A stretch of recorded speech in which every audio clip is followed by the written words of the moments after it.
Today I want to show you a deck I have been playing since the very first season. It's a Harry deck and looks like this. It's a pretty controlling deck.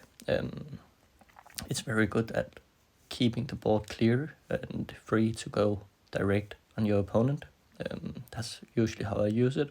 It also has like the access to just go fully aggressive, so it's also pretty nice against other spell decks. The key card to make it able to beat all archetypes of different decks in the game is the Expelliarmus, as it's both very good at going direct and it's very good at holding the board clear of summons. It can hit a lot. It's like a mini T-bow, but faster. Add that against the 4 usual Harry cards, Expulso, Upogno, Broom, and Stupefy, and you pretty much have a counter to everything that your opponent can throw on the field to catch you off guard. We have the Phoenix in the deck to help us cycle faster, to help us with occasionally heal, and to help us take some of the damage from a thunderstorm. Pretty much the same about the Puppy. It's there for a bit of aggression, a bit of front row, but also to help you against the thunderstorms to like spread out the damage. Especially because Nebulous is there, but the Portkey is very big in this meta, and you will want to have a plan B. For the companions, we are doing Run first to maintain early field control. We're doing McGonagall second, because at this point, a lot of your games will be done with this Harry deck. So you want that big comeback potential or ending potential. Basically, she's a game changer for you, so you want her here in the middle. We're going with Hagrid as the last one for multiple reasons. We want the extra HP, we want extra movement, we want the ability to not get one-shot by Avada in the end of the game, and you can use Hagrid to blast through basically any summon and get that ending hit with like Expelliarmus or Stupefy or whatever you choose to do. And let me show you why this deck is so strong. So right off the bat, we are facing Tom Riddle, one of the best players in the whole world. He's always playing his Hermione Thunderstorm deck if he can, if he is allowed to. And since this was the beginning of the season, I couldn't ban any deck. Otherwise, I probably would have banned his Hermione, as I know his free deck combo. What you want to focus on against a deck like this is going hard and aggressive, because you know your opponent has more HP than you and has better levels than you, so you want to stress him out. When facing these types of decks, I usually try to win the game within 2 minutes, because it could get out of hand if I allow it to go further, so he could get his mana points faster and probably catch up by having a very good cycle, having very good levels, and I know he's playing Harry Companion as his last companion, and I don't want to face that. As you can see here, I'm not afraid of taking a little bit of Thunderstorm damage, as long as I'm sure that I can get some good hits in as well. He's throwing his dog, so I have to do the same to keep the front row pressure away from me. He's killing my dog, so I obviously have to kill his as well. Get a little bit of chip damage in as well, which was super nice. We're going further. I get a good angle here with my Expelliarmus doing heavy damage. And at this point, the game is basically over.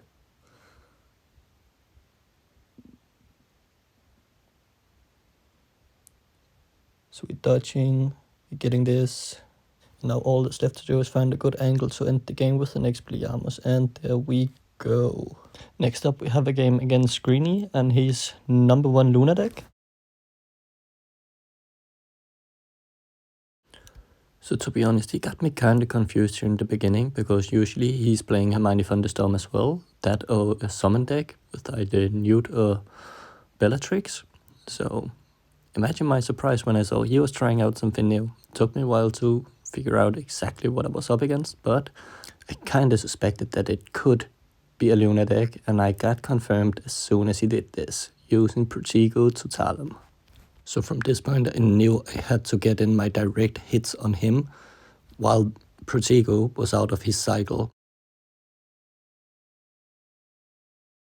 So in a situation like this, where many people would probably have gone for the Locomotors, I chose to go directly at him, because I knew I wouldn't have the chance in a few seconds, because he would have that Protego back in his cycle. Also, I'm very sorry about not having recorded it with sound, because like this move, where I dodge his Glacius, I don't wait and look for the glaciers. I just hear the sound of glaciers being thrown, and I'm being ready to dodge it immediately.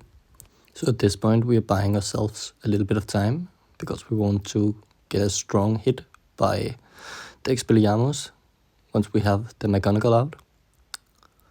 And look how much damage he takes. Like, it really does wonders. And Greeny seems to realize that he can't leave that out because he will lose within a few seconds if he lets McGonagall stay in the field. So we just keep on dodging his big moves. Getting another strong hit in with the Expelliarmus here. And at this point I just knew that we had the game already. So at this point we just start flexing. We're doing in-air attacks with the Expulso.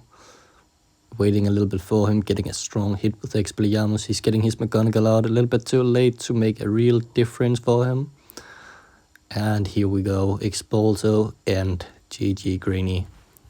The next match I'm gonna show you is exactly why I say this is one of the best control decks in the whole game. So we're going to face a Bellatrix player who is using quite a few summons.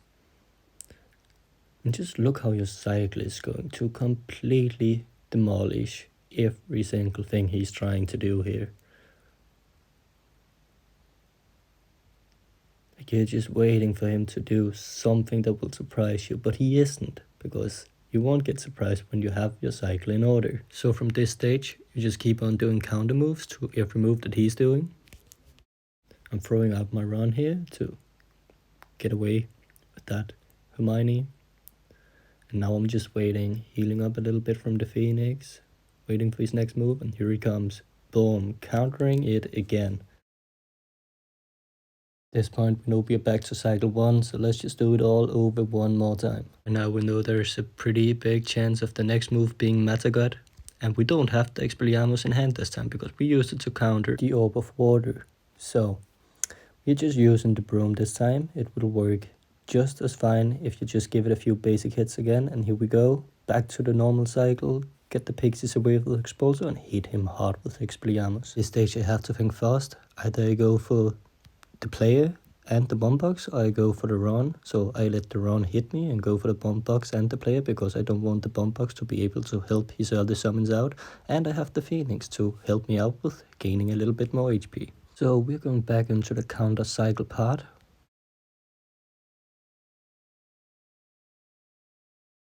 We pretty much know what's gonna happen from now. I'm putting myself in a bad situation here.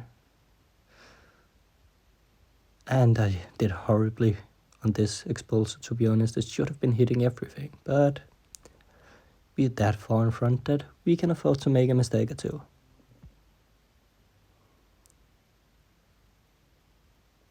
Hiding again. Getting a nice hit in.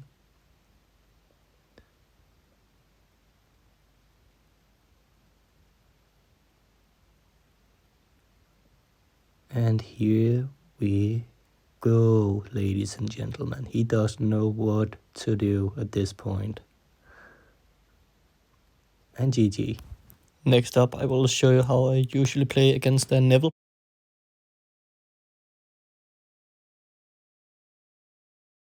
So we're just waiting for him to do the first move so we can get on and control the board. And this is when we strike. We absolutely do not want that egg to get out. And especially not this fast into the game. So we just keep on pushing it, pushing it, and pushing it. Also a super nice run here, taking out that Kevin. Not allowing the opponent to get that maximum heal potential. I'm back to controlling the board. I do get a little bit surprised about seeing the unicorn here, because it's dying a little bit in this meta, to be honest. Usually people just want to spam more Ridgebacks instead of going unicorn.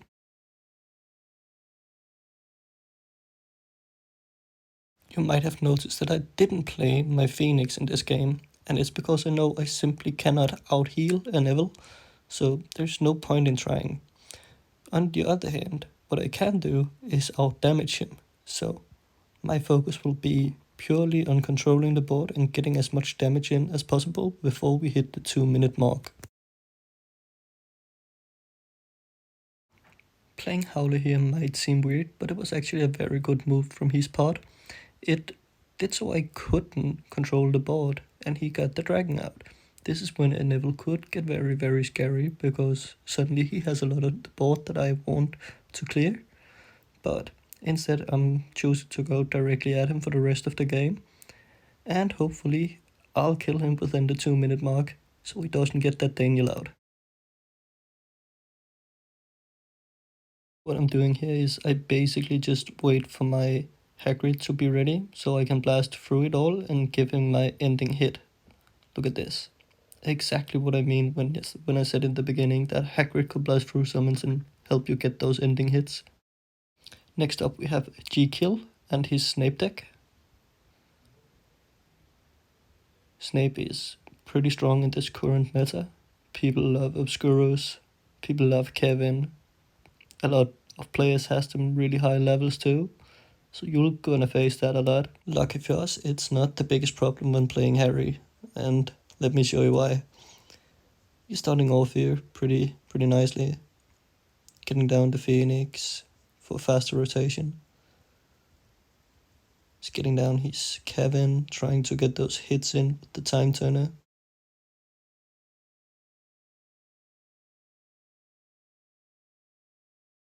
This time I did not manage to kill Kevin in time, so he has maximum basic damage bonus. But he has been playing so close to the middle, which basically allowed me to hit all of my shots super easy. So we got him down in HP, and we're looking very good. We keep on hitting those snitches, not allowing him to get too much movement, too much MP. Look, he didn't get his Phoenix down until now. He has been having a rough time. Just keep on the pressure while we get healed. And here he comes, the big move. Let's get out of there and be sure to make a nice return hit. There we go. Very nice. One more is coming. We have the broom ready for it this time. And another return hit. At this point, the game is over. He's pulling us close. We're taking him out with the broom. This matchup in this video is against a Hagrid with the Rich back. I know a lot of people hate that deck, so I thought it would be fun to show you how I cope with it.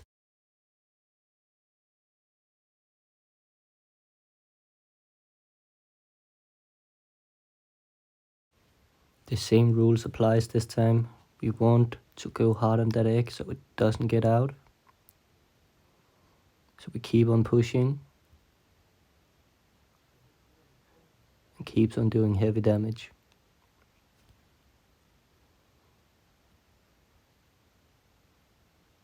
And there, it's gone. Now we have a nice briefing room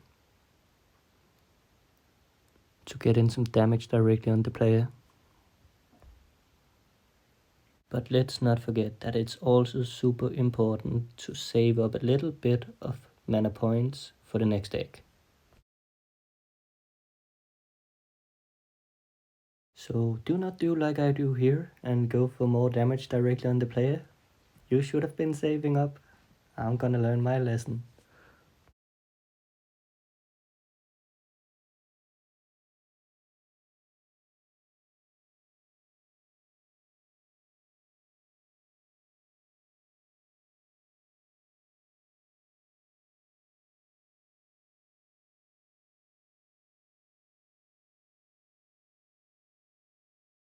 You see, that ended up getting way harder than it should have ever been, and if I did not have McGonagall, oh boy, I would have been lost.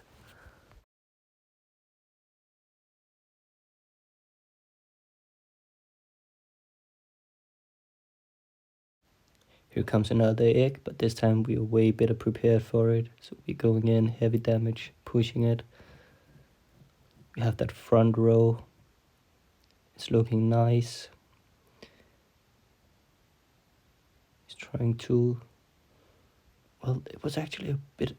I wouldn't have done that. Like, he knows I have 2 things that can interrupt him, but fair play. It made me win easily, and I could easily go on and control the egg from here.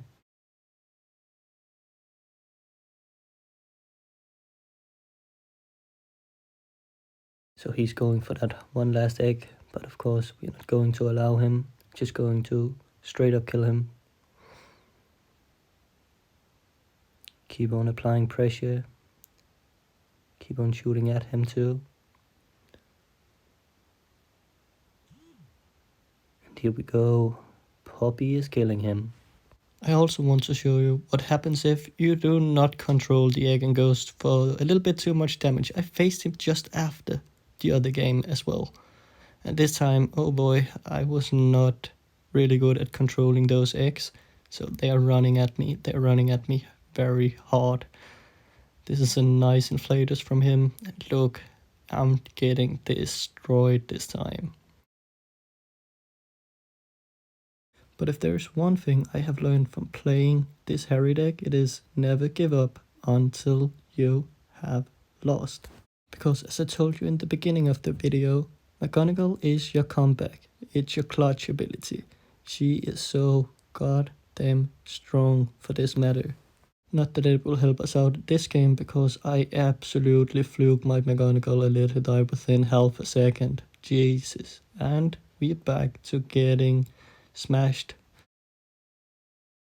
As you can see, this little dragon just won't die. He keeps on healing it. Daniel were out for way too long, for my liking at least. And I'm sitting here scared as fuck inside my Nebulas. But we won't give up. We'll keep on pushing. We're killing the dragon. He's hitting us with inflators. We're super low at this point. He's coming at me with Incendio. Not very strong without the inflators. We're giving him a strong hit here. Another good hit there. Trying to heal a little bit inside the Nebulas from the Phoenix. He's trying to heal himself too. Hitting him again. Getting one last heal from the Phoenix. Inside Hagrid. That was a nice Expelliarmus from our pod. Again, Incendio without anything. Doesn't work. And there we go. Come back. That was everything I had for you this time around. I hope you liked my video and my gameplay. And I hope you learned a thing or two about playing Harry. Specifically this deck. I hope to see you in the arena and in ladder using this deck. Climbing as high as you can. Peace out.